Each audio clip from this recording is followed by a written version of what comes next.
ब्रह्मचर्य की कहानी बुद्ध की और आशीष की एक समय की बात है। एक युवक था जिसका नाम आशीष था। आशीष एक साधारण गांव का लड़का था, लेकिन उसके मन में हमेशा एक प्रश्न उठता था। क्या जीवन का असली अर्थ केवल सुख सुविधा और भौतिक चीजों में है, या इसका कोई गहरा अर्थ भी है? गांव में एक दिन एक साधु आए। उन्होंने ब्रह्मचर्य के महत्व और ध्यान के माध्यम से आत्मज्ञान प्राप्त करने के मार्ग के बारे में बताया। आशीष ने यह सब सुनकर ठान लिया कि वह भी इस मार्ग पर चलेगा। उसने अपने माता पिता से आज्ञा मांगी और जंगल में एकांत में साधना करने चला गया। लेकिन साधना करते हुए उसके मन में बार बार भटकाव आता। कभी पुरानी यादें उसे खींचती, कभी सांसारिक इच्छाएं उसे परेशान करती। एक दिन आशीष को पता चला कि गौतम बुद्ध पास के एक गांव में प्रवचन देने आए हैं। वह तुरंत उनके पास पहुंचा और अपनी समस्याएं बताईं। बुद्ध ने मुस्कुराते हुए कहा, तुम्हारे मन का भटकाव स्वाभाविक है, लेकिन इसे रोको नहीं, बल्कि इसे समझो। जब तुम ध्यान में बैठो, अपने विचारों को आने जाने दो, जैसे बादल आसमान में आते जाते हैं। आशीष ने बुद्ध की इस बात को अपने जीवन में उतार लिया। उसने अपनी साधना में धैर्य और समझ का अभ्यास किया। धीरे धीरे उसका मन स्थिर हुआ और कुछ वर्षों बाद आशीष न केवल अपने जीवन में आत्मज्ञान प्राप्त कर पाया, बल्कि उसने कई और लोगों को भी इस मार्ग पर चलने के लिए प्रेरित कि ब्रह्मचर्य केवल इच्छाओं को दबाने का नाम नहीं, बल्कि आत्मा की शुद्धता और आत्मज्ञान की ओर बढ़ने का मार्ग है।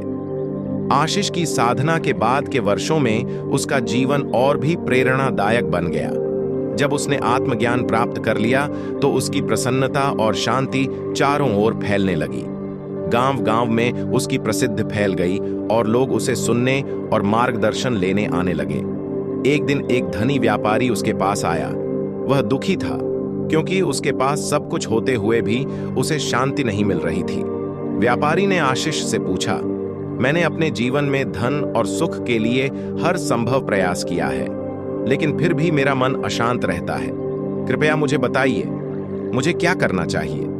आशीष ने मुस्कुराते हुए कहा, धन और भौतिक वस्तुएं तुम्हें अस्थायी सुख दे सकती हैं, लेकिन स्थायी शांति भीतर से आती है। क्या तुमने कभी अपने भीतर झांकने की कोशिश की है? व्यापारी ने सिर हिलाकर कहा, नहीं, मुझे नहीं पता कि यह कैसे करूं। आशीष ने उसे सिखाया कि ध्यान के माध्यम से अपने मन को स्थिर करना और अपनी इच्छाओं को समझना कैसे संभव है। उसने समझाया कि इच्छाएं तब तक हमें अशांत रखती हैं जब तक हम उन्हें पकड़ कर रखते हैं, लेकिन जैसे ही हम उन्हें जाने देते हैं, हमें सच्ची शांति का अनुभव होता है। व्यापारी ने इस पर विश्वास करके अभ्यास शुरू किया। कुछ महीनों बाद वह फिर से आशीष के पास आया, लेकिन इस बार उसके चेहरे पर एक अलग चमक थी। उसने कहा, अब मैं समझ गया हूं कि शांति बाहर नहीं, भीतर होती है। आपकी शिक्षाओं ने मेरे जीवन को बदल दिया है। आशीष ने उसे आशीर्वाद दिया और कहा, तुम्हारी साधना केवल तुम्हारे लिए नहीं है, अब इसे दूसरों के साथ साझा करो। यही सच्चा सेवा का मार्ग है। आगे आशीष ने अपने जीवन के माध्यम से यह सिखाया कि ब्रह्मचर्य और आत्मानुशासन केवल व्यक्तिगत लाभ के लिए नहीं है। जब हम अपने भीतर शांति और ज्ञान प्राप्त करते हैं, तो हमें इसे समाज के कल्याण के लिए भी उपयोग करना चाहिए। जीवन का असली अर्थ दूसरों को प्रकाश देना और एक दूसरे के साथ जुड़कर समृद्धि और शांति को फैलाना है। आशीष का जीवन अब केवल आत्मज्ञान का नहीं, बल्कि दूसरों के जीवन को बदलने का प्रतीक बन चुका था। धीरे धीरे उसके शिष्यों की संख्या बढ़ने लगी। वह सभी को सरल शब्दों में समझाते थे कि जीवन का मूल उद्देश्य दूसरों की भलाई करना और अपनी आत्मा की शुद्धि के लिए प्रयासरत रहना है।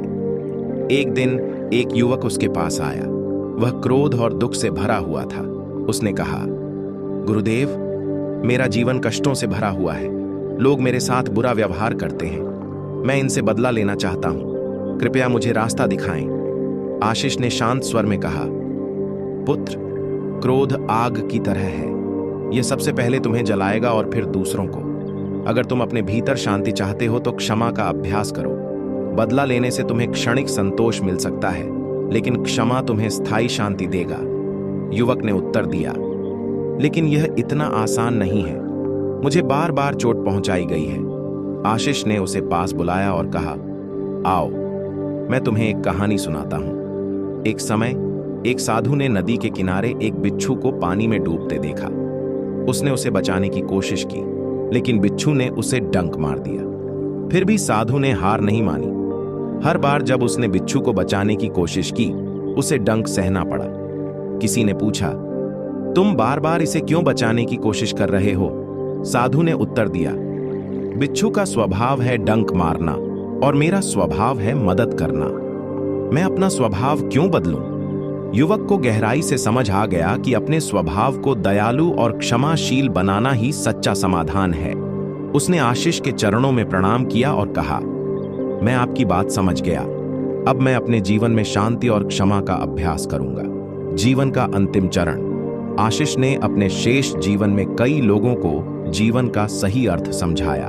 वह कहते थे, ब्रह्मचर्य केवल इच्छाओं पर काबू पाने का नाम नहीं है।